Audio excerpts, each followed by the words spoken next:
If you look at your Bible, at the last 12 verses of the Gospel of Mark, you will probably find a footnote in it.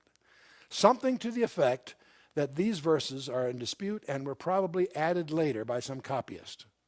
That's the typical kind of remark you see, annotating the last 12 verses of the Gospel of Mark.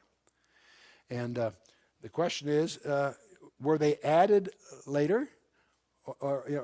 Westcott and Hort regards the last part of Mark, that's verses 9 through 20 of chapter 16, as a later addition, that this wasn't in the original, it was added by some well-intended copyist down the road a bit.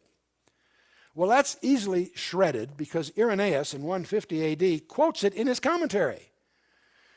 The Alexandrian codices were 4th century, but in the 1st and 2nd century we have quotes from these so-called verses that were added later. No, they weren't added later. They were expurgated from the Alexandrian codices, is my contention. So Irenaeus either had a copy of the original or he must have been clairvoyant. I don't think he was clairvoyant. Hippolytus, also in the 2nd century, quotes from these 12 verses. And these are several hundred years before the Alexandrian codices. So if these verses are not in the Alexandrian codices, they were expurgated. So you can attack this scholarship from the point of view of historical records, but I'm